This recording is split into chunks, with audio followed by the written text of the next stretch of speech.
Chapter 28. How can they expect us to get ready in such a short time? Crazy. Plane tickets, permission slips, paperwork, and practice. Practice every day for close to 2 weeks. Study every evening with Mrs. V.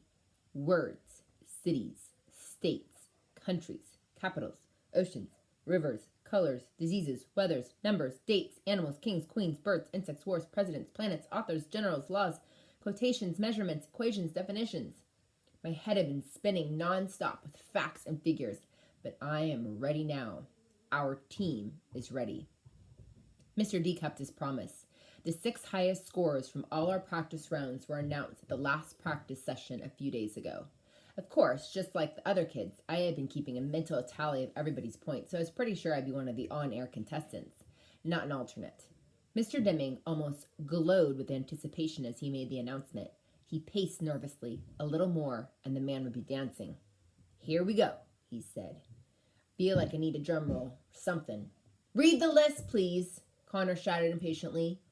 Mr. Deming said slowly, "The 6 members of the Championship Spalding Street Elementary School quiz team are..." He paused. I thought Connor was going to throw something at him. Rose, Connor, Melody, Elena, Rodney, and Molly. Claire and Amanda will be our alternates. "I'm an alternate?" Claire gasped. "Molly beat you by 2 points, Claire," Mr. D explained, "but you still get to come with us and cheer us on and tour the city."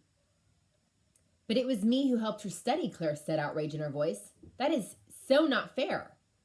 I just shook my head and smiled a little. There is so much Claire doesn't know about stuff not being fair. Molly looked smug and not at all sorry. Her mother came to pick her up and the practice was over. The competition is tomorrow, Thursday evening. Assuming we win, we'll have the Good Morning America appearance on Friday, followed by a trip to the White House. More sightseeing in D.C. is planned for Saturday, and then we come home on Sunday. On Monday, hopefully, we'll return to school as national champions with a trophy. So tonight we pack. I've never been on a trip away from home before, so we have some serious planning to do. I feel crazy excited, crazy nervous. Dad bought me a bright red suitcase with wheels. It smells like the inside of a new car. Touching it makes me smile.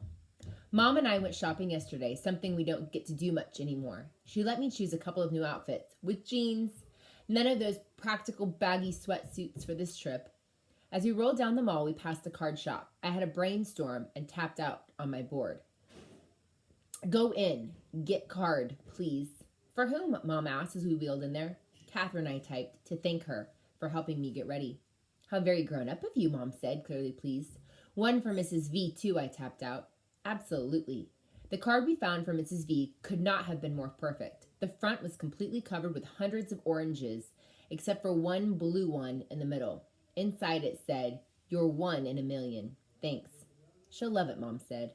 For Catherine, I picked out a card that showed a desk full of computers and MP3 players and video games, and a young woman connected to all of them with earphones. It read, "Glad you're always there to plug into me. Thanks for all you do." "You couldn't have designed that better yourself," Mom said as she paid for the cards. "Yep, pretty perfect." Around 7 o'clock, the doorbell rings. It's Mrs. V coming over to help with the final packing preparations. She and Mom make a great team. "I've made a checklist according to Mr. Deming's suggestions," Mom said. "Black skirt and white blouse for the competition." "Check," Mrs. V says as she neatly folds those 2 pieces into my suitcase. "Check," Penny mimics. "Extra white blouse, just in case," Mom says. "Great idea," Mrs. V replies, nodding. Mom carefully folds in 2 more shirts and my favorite pair of jeans. Comfortable outfits for sightseeing in Washington. Spending money for souvenirs. Sunglasses, camera. "Check, check, check," Mrs. V repeats. Pajamas, toothbrush, deodorant, hair clips. All there. A warm jacket. No telling what this March weather will do. "Check," Penny cries. Power pack for Medi Talker, extra batteries, tissues, and wipes. "Got it." "Umbrella?" "For you or for Melody?" Mrs. V asked with a laugh. "Do you have your bag packed?" "Yeah, I'm just about ready. I'm nervous too," Mom pauses. "You're the best, Violet. I know Penny will be safe with you while we're gone." "And butterscotch," I interrupt. They both laugh. Mom continues. Frankly, without you, there is no way that Melody would be packing for this trip. Get card, Mom, I type. I reach my hand to the side, but I can barely touch the edge of my book bag hanging on my chair. Mom reaches into the bag, pulls out the envelope, and sets it on my tray. I push it towards Mrs. V. She opens it, reads it, and squeezes me so hard I can hardly catch my breath. This one goes on my refrigerator door, she says quietly. I want to look at it every single day. She busies herself, then with dusting off a pair of my shoes that have never taken a step. I'm a little scared, I admit. Nonsense, mellow yellow Mrs. V says. I fully expect to see you on Good Morning America with that 10-foot-high trophy. That would be awesome, I type. Now tell me once more, Mrs. V says to Bob, what time does the plane leave tomorrow? Penny, take Melody's underwear off your head, you silly girl. Mom checks her papers.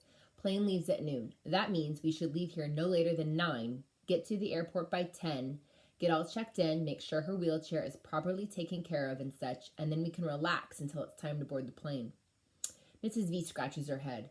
I wonder why they chose the noon flight. That will get you into Washington around 2. The competition starts at 7. That's cutting it a little close. Mr. Deming told us the hotel has a late check-in policy. The TV studio is just across the street from the hotel, so I think we'll be fine. As Mom closes and zips my suitcase, I feel tears come into my eyes. I can't believe this is happening. In just one day, I will be in Washington, D.C. on national television. I pray I won't screw it up. I want to call Rose and see if she's nervous too. I want to ask her what she'll wear to the White House. Suppose we get to meet the First Lady. Now that would be the bomb. I want to know if we'll be sitting near each other on the plane. I want to be like all the other girls. I don't sleep well at night. In the morning, Mom gets me bathed and dressed and fed in record time while Dad gets Penny ready. Go see plane? She asks repeatedly. Fly, whee! Dad says as he flies her around the room in his arms. She loves it. We head outside and Mrs. V hurries over, camera in hand. She snaps pictures of me getting strapped in, my suitcase being loaded, and my brave and hopeful victory smile. Then she does it all over again with Dad's camcorder. Now we'll never be able to forget this morning. Penny darts about, chasing Butterscotch, running in circles around the car, which has been washed and shined. Mom, dressed in a cool denim suit and surprisingly a pair of late-style Nikes, loads our bags in the car and we're totally ready to go by 8:45. Dad takes Butterscotch back into the house, then locks the front door on his way out. All set, he asks. Let's do it, Mom yells. Even Penny can feel the excitement. She claps her hands. I can't stop grinning. Even though I know we have plenty of time, I keep wanting Dad to drive faster. I'm so afraid that we'll miss the plane or that we forgot my ticket or that I'll throw up and we'll have to go back home. At the airport garage, we have no trouble finding a row of empty handicap parking spaces. We unload my chair, and our bags, and Penny and Doodle. Mrs. V snaps more photos. It seems like hours, but in minutes, we're at the check-in gate. Mrs. V pushes me. Mom carries Penny. Dad pulls a cart loaded with the luggage and Doodle. It's 10 o'clock on the dot. Hi, Mom says cheerfully to the uniformed lady at the desk. We're here to check in for the noon flight to Washington, D.C. She hands the lady our tickets. The noon flight? The woman replies with a frown. She types and clicks, purses her lips, then types some more. Finally, she looks up. I'm sorry, ma'am, but that flight has been canceled. We've had loads of cancellations today. A late winter snowstorm in the Northeast has caused backups all over. Canceled? My stomach starts to gurgle. Snow? Mom's voice sounds thick, but the weather here is sunny and clear. They've got 5 inches on the ground in Boston already, and more is predicted for this afternoon further south. The FAA won't let planes take off in weather like that, so our whole system gets gummed up. Planes due to arrive here and then return eastward get canceled, meaning our afternoon flights can't depart. It's complicated. I'm sorry. The desk agent continues to type rapidly. She tells Mom, I can get you and your daughter on the next direct flight out, however. It doesn't leave here until 7:23 p.m. And we'll get you into Washington at 9:07. The Weather Service has predicted that the storm system will have fizzled by then, so we can start getting folks where they need to be. Actually, tomorrow it will be rain. My heart is thudding now. Would you like me to rebook you now? She smiles cheerfully. She doesn't get it. But the competition starts at 7, Mom mumbles weakly. Excuse me? I didn't hear you, the desk agent asks. I can't breathe. Mom speaks a little louder. What about the rest of our group? We're traveling together, a group of school children, a quiz team actually. They were also booked on this flight. We've got a competition this evening. Oh, I remember those kids. They were here early this morning. Great group, so polite and well-mannered. They told me all about the competition and the huge trophy they might be bringing home. They came early? Mom croaks. It seems they all went to breakfast together, then came straight here. It's a good thing they did, too, or they wouldn't have gotten out. Where are they? Mom asks. Oh, they got switched to the 9 o'clock flight, the last eastbound plane to get out before flights started getting canceled. They had to run down to the gate, but they made it just in time. I made sure of it. She looks down at her computer. Yes, that flight left about an hour ago. They're gone, Mom whispers. I feel like I'm going to choke. Are you and your family going to D.C. to cheer them on? The woman asks. She still doesn't get it. No. My daughter is on the team, Mom explains. We must get to Washington. Isn't there another flight, perhaps, or another airline? The woman looks at me and blinks. She's on the... She starts to ask, but then she catches herself, returns her gaze to her monitor, and begins typing furiously once more. I can hear her fingernails as they click on the keys. Dad places both hands on the ticket counter and leans in toward the agent.